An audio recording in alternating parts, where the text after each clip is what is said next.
Halo, selamat malam rekan-rekan semua. Hari ini 5 Mei 2020. Seperti yang saya informasikan di channel saya bahwa terdapat sebuah saham atau satu saham yang mengalami peningkatan kinerja yang cukup signifikan ya di kuartal 1 2020, yaitu saham BRI Syariah ya. Dan harga sahamnya juga diapresiasi dengan sangat tinggi oleh market seperti yang saya jelaskan sebelumnya dari sisi analisa teknikalnya. Dan jelas ini menarik untuk kita mencari trigger earnings-nya seperti apa. Oke, oke langsung saja kita masuk ke bagian neraca laporan keuangan BRIS ya. Oke, mungkin bagi teman-teman yang belum tahu atau mungkin sudah tahu mengenai laporan keuangan perbankan, terlihat bahwa memang isinya seperti ini ya teman-teman. Jadi isinya itu akan lebih banyak dari sisi kas, pendapatan giro, investasi, piutang dan sebagainya ya. Karena memang sumber perputaran mereka itu adalah murni murni uang ya, murni uang. Jadi dana mereka adalah uang. Mereka tidak menjual barang, mereka menjualnya adalah uang, bisnisnya adalah uang. Oke, kita langsung saja melihat dari sisi piutang murabah. Oke, sedikit saya sampaikan bahwa untuk bank konvensional sama bank syariah agak sedikit berbeda. Ya, alokasi pos-pos di sisi asetnya ya. Silakan teman-teman bisa mencari tahu sendiri, bisa googling sendiri apa istilah-istilah dari piutang-piutang tersebut. Ya, cuma beda cara cara kerjanya saja sih. Tapi intinya adalah lebih ke pembagian hasil maupun margin kepada si perbankan itu sendiri. Oke, kelihatan di sini bahwa piutang murabahnya mengalami peningkatan ya. Dan secara overall saya melihat piutangnya mengalami peningkatan ya. Oke, ini jelas sinyal yang bagus, artinya pembiayaan perusahaan berjalan ya. Cuman ini baru informasi sepotong teman-teman ya. Kita belum mengetahui seperti apa rasio-rasio perusahaan ini. Sekali lagi, untuk mengetahui identifikasi laporan keuangan perbankan itu tidak bisa mengambil informasi sepotong-sepotong ini saja. Oke, tapi kita harus melakukan pengecekan terhadap rasio-rasio keuangan mereka. Oke, sebagai catatan, dengan peningkatan piutang tentu juga akan ada peningkatan namanya cadangan kerugian penurunan nilai. Ya, mungkin ini sudah dipertimbangkan oleh manajemen bahwa semakin tinggi pembiayaan tentu akan semakin tinggi juga risiko kredit macet yang terjadi. Oleh karena itu di sini pasti cadangan kerugiannya juga akan mengalami peningkatan. Oleh karena itu nanti kita harus cek lebih lanjut lagi dari sisi rasionya ya. Oke, berikutnya untuk aset tetap itu sejujurnya kalau untuk perbankan teman-teman ini kita tidak bisa terlalu melihat ya. Karena sekali lagi aset mereka itu bukan dari sisi aset fisiknya, tapi melainkan adalah simpanan nasabah. Nah, jadi di sini yang harus kita perhatikan adalah bagaimana uh, improvement ataupun kenaikan ataupun perubahan dari simpanan nasabah itu. Nanti kita bisa cek di bagian pos liabilitas. Oke, secara total aset sendiri terlihat mengalami penurunan sedikit ya. Kalau saya sih tidak begitu bermasalah ya. Nanti kita harus cross check lagi lebih lanjut di bagian rasio-rasionya ya untuk mengkonfirmasi hal tersebut. Oke, kita langsung saja ke bagian liabilitas. Di bagian liabilitas terlihat bahwa di bagian simpanan ini mengalami peningkatan ya, simpanan wadiahnya. Namun di bagian dana sirkah temporer justru mengalami penurunan ya. Jadi bisa saya simpulkan kalau dari pengalaman ini sebenarnya biasa-biasa saja teman-teman. Tidak ada hal yang signifikan dari dari sisi simpanan nasabah yang disimpan di bank bersyariah ya. Oleh karena itu kita harus melihat kenapa piutangnya bisa bertambah ya. Tentu itu ada konfirmasinya ya. Ada hal-hal yang mendasari hal tersebut. Sekali lagi tentu ini bagian dari manajemen juga, bagian dari strategi manajemen mereka. Tapi informasi sepotong ini sekali lagi tidak bisa kita gunakan untuk memvalidasi fundamental dari bank tersebut ya. Kita harus lihat lebih lanjut. Oke, berikutnya di bagian ekuitas. Nah, ini terlihat di bagian pos saldo laba jelas sangat baik karena ekuitasnya bertumbuh dari laba yang dihasilkan. Nah, oke. Sejauh ini kita nanti akan mengkonfirmasi apakah laba ini dihasilkan dari operasional perusahaan apa tidak. Oke, kita langsung saja ke bagian P&L. Oke, terlihat jelas ya bahwa memang ternyata top line-nya perusahaan mengalami peningkatan baik dari sisi pendapatan jual beli, pendapatan bagi hasil, pendapatan usaha utama, hanya pendapatan dari Izara Neto yang mengalami penurunan ya. Dan ini menarik ya teman-teman. Jadi dari 2019 itu Q1-nya 811 miliar, di 2020 Q1-nya 960 miliar. Jadi kalau kita coba annualize saja ini sudah lebih dari 3,5 triliun ya. Nah, bicara mengenai top line ini, kalau saya coba lihat dari sisi historisnya, ini sudah sangat besar yang pencapaian dari Q1 Maret 2020 ini. Jadi saya melihat memang mungkin ini salah satu alasan dari pelaku pasar memburu saham ini ya. Ini kalau dilihat dari trennya 2015, 2016, 2017 ini sempat 2,6, 2,8 dan juga kemudian mengalami penurunan di 2018. Namun di 2019 sudah mulai mengalami peningkatan 3,4 triliun dan di kuartal 1 2020 ini berhasil mencapai 960 miliar. Ya, artinya sudah lebih dari 3,5 triliun. Oke. Kita belum tahu apakah ini sustain, hanya berupa perkiraan saja. Nanti kita harus lihat pola pola pola bisnisnya itu dari hasil pengecekan rasionya seperti apa. Karena kita tahu bahwa pandemi ini masih berjalan dan ini baru kuartal 1, kuartal 2 kita belum tahu hasilnya seperti apa. Oke, yang jelas dari sisi operasional jelas ini dihasilkan dari operasional ya. Kemudian dari sisi beban operasionalnya terlihat ada sedikit peningkatan, tapi saya melihat tidak terlalu bermasalah. Nanti kita akan cross check di rasionya, ya, yaitu rasio BOPO seperti apa. Oke, bisa kita simpulkan benar bahwa laba bersih perusahaan ini dihasilkan dari kegiatan operasional perusahaan ya. Jelas ini sangat baik, ya, jelas sangat baik. Bahkan ini lebih dari 100%. Ya, sangat wajar perusahaan ini diburu oleh pelaku pasar kalau dari pengalaman saya selama ini. Oke, seperti tadi yang saya sampaikan di depan bahwa kita juga harus melakukan cross check terhadap rasio-rasio keuangan dari perbankan ini. Kita langsung saja lihat, teman-teman tidak perlu melakukan perhitungan. Itu bisa dengan mudah teman-teman ambil di laporan publikasi mereka. Seperti ini kurang lebih. Gitu ya. Ya kalau mau lakukan perhitungan juga silakan, tapi agak rumit sih. Kalau untuk rasio-rasio perbankan ada beberapa hal yang bagi kita itu agak rumit, bagi retail seperti kita gitu. Jadi kita cukup dapatkan aja informasinya, kita cukup grab informasi itu dari publikasi yang mereka lakukan di koran. Oke, beberapa rasio penting yang bisa kita perhatikan yaitu pertama KPMM-nya, ya jelas ini level yang sangat baik, 21%. Kemudian CKPN, nah ini seperti yang saya bilang tadi, ini mengalami peningkatan ya, dari 1,34 ke 2,35. Sangat wajar mengingat piutangnya juga bertambah. Nah ini harus kita konfirmasikan dengan poin 6, yaitu NPF net ya, di mana terlihat justru mengalami penurunan teman-teman ya. Nah ini sebuah sinyal positif yang selaras ya. Jadi peningkatan pendapatannya didorong juga oleh penurunan NPF-nya.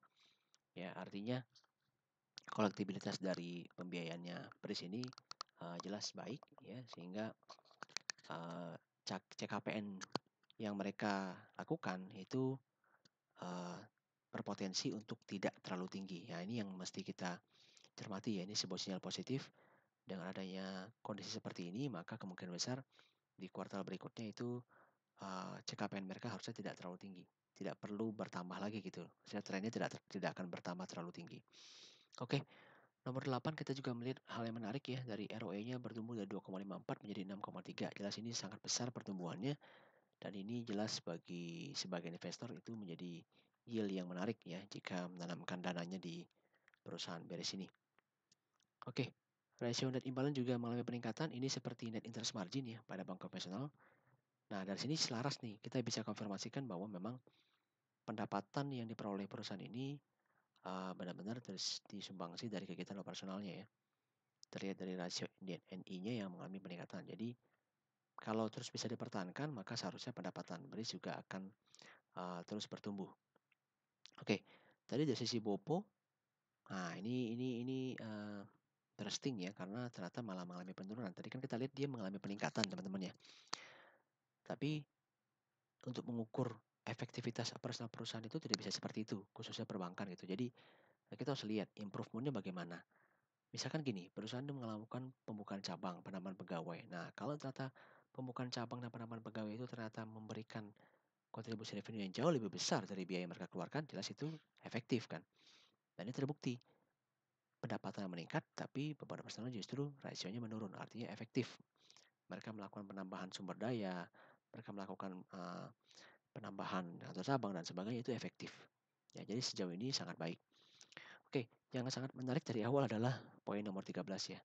Nah, ini terlihat sekali nih, penyaluran kredit ini memang sangat-sangat impresif ya. Dari 79% tahun 2019 kuartal 1 menjadi 92% di kuartal 1 2020. Nah, jelas ini memang terlihat sekali eh, perusahaan ingin mendongkrak pendapatan mereka dan ternyata berhasil ya teman-teman. Ya, piutang yang meningkat dengan NPF yang juga menurun. Ya, sejauh ini sangat baik nih rasio-rasio fundamental dari si baris ini pada kuartal 1. Cuman sedikit saya harus berikan catatan adalah kalau dengan peningkatan FDR yang seperti ini, maka kedepannya kuartalnya kita belum tahu nih ya apakah akan seagresif ini lagi apa tidak karena rasio 92% itu setahu saya itu sudah cukup tinggi teman-teman ya. Mungkin akan perusahaan bisa tingkatkan lagi ke level 95 bahkan mungkin ke level 100% ya. Tapi itu harusnya berarti lonjakan revenue ini sudah tidak akan terlalu signifikan. Jadi bisa kita asumsikan sebenarnya dari sini nih, berdasarkan pengalaman revenue-nya beris kalau memang trennya selaras itu mungkin akan sekitar 3,5 sampai 3,7 triliun seperti yang tadi kita analyskan gitu. Arah-arahnya ke sana. Jadi mungkin kuartal 2, 3 dan 4 sudah nggak ada kejutan yang sangat berarti ya. Ini dari sisi preferensi saya. Oke, kita akan tampilkan kesimpulannya. Oke, pertama dari sisi rasio-rasio penting seperti NPF, ROE, ROA, NI, BOPO, FDR itu jelas mengalami improvement atau peningkatan ya. Meskipun yang menjadi catatan adalah CKPN juga mengalami kenaikan. Oleh karena itu, BRIS wajib memaintain NPF mereka. Kalau berhasil di-maintain, maka CKPN ini harusnya kenaikannya tidak akan terlalu signifikan. Yang jelas tentu akan membantu kenaikan laba pada kuartal-kuartal berikutnya. Nah, pembiayaan agresif ini sekali lagi ini seharusnya tidak akan terjadi terus-menerus ya. Jadi perlu teman-teman perhatikan bahwa mungkin di kuartal-kuartal lainnya kita bisa asumsikan bahwa pertumbuhan revenue ataupun laba bersih dari BRIS dari kuartal ke kuartal sudah akan kurang lebih ya seperti ini aja gitu. Annualized revenue-nya ya antara mungkin 3,5 sampai 3,7 triliun tadi. Tidak akan ada suatu lonjakan signifikan lagi kalau menurut saya ya. Silakan teman-teman melakukan konfirmasi. Tren revenue meningkat dari tahun 2015 ya. Seperti tadi yang sudah kita lihat ini sudah lebih dari 3 triliun. Jadi 2020 ini mungkin jadi momen lompatan bagi BRIS ya. Sehingga saham ini sangat-sangat menarik kita pantau ya. Kalau bagi yang ingin investasi, nanti saya sampaikan jelas juga perusahaan yang sangat layak investasi. Bagi yang ingin trading juga jelas sangat layak untuk kita tradingkan karena trigger fundamentalnya, trigger earningsnya jelas sangat terlihat ya. Oke, yang menariknya adalah peningkatan revenue ini sejalan dengan kenaikan level pembiayaan yang artinya disumbangsi oleh kegiatan personal perusahaan yang dimana menunjukkan perusahaan mampu bertumbuh secara positif. Ya, jelas sekali lagi 2020 mungkin akan jadi tahunnya BRIS ya. Kalau dari pandangan kuartal 1 ini. Nah, valuasi harga sahamnya bagaimana? Ya, masih sangat murah sih teman-teman. Pada level harga saat ini 5 Mei 2020 yaitu 252, harga saham BRIS hanya diperdagangkan pada level 0,47 kali PBV dan PI 8,1 kali. Jelas masih sangat murah, ya. Kalau kita gunakan average ratio ROE perbankan, maka target price untuk BRIS itu bisa berpotensi ke level harga 320. Ya, jadi upside-nya masih sangat besar nih. Dari 252 sekarang ke 320. Oke, saya ingin memberikan pandangan juga dari sisi teknikal, update dari apa yang saya sampaikan sebelumnya. Kita lihat aja teman-teman ya, seperti apa kondisi teknikal dari BRIS ya. Oke, seperti terjadi ya, jadi terlihat jelas bahwa volumenya ya teman-teman sangat-sangat besar ya. Berarti akumulasi yang terjadi hari ini itu mungkin banyak buyer-buyer yang istilah kaget dengan result dari kuartal 1 beres, jadi mereka berbondong-bondong untuk masuk ya, yang menyebabkan sampai dia mengalami breakout dengan sangat kuat ya. Simpel saja sih, dia tidak akan bergerak, menurut saya dia akan bergerak kembali naik, namun mungkin akan terbentur di area 277 ini. Ya, jadi di awal area 277 ini akan menjadi halangan pertama setelah kenaikan yang tajamnya terjadi gitu. Nah, sekarang sedikit hal menariknya adalah kalau secara teknikal ya. Bisa teman-teman lihat di sini saya gambarkan area resistnya. Ini area resist saya berikan warna kuning. Ya, area resist berikutnya apabila dia berhasil bertahan dari area resist kotak merah adalah area resist kotak kuning ini. Ya, level harganya 310-an ya. Tidak jauh berbeda teman-teman dengan level target price fundamentalnya. Nah, ini yang ingin saya sampaikan kepada teman-teman bahwa dengan kemampuan kita melakukan analisa fundamental, yaitu laporan keuangan, ya, dan juga teknikal, kita bisa melakukan trade dengan potensi menang atau potensi keuntungan atau potensi gain itu yang jauh lebih besar, ya. Nah, di sini adalah cara-caranya, ya, bagaimana kita mengkombinasikan kedua hal tersebut untuk mendapatkan gain dari sisi tradingnya. Oke, jadi bagi yang tertinggal mungkin relax dulu, tunggu hingga ada konsolidasi. Nanti saya akan coba sampaikan di channel saya ya. Jadi tunggu hingga ada konsolidasi, jangan dikejar karena saham ini sudah naik terlalu banyak.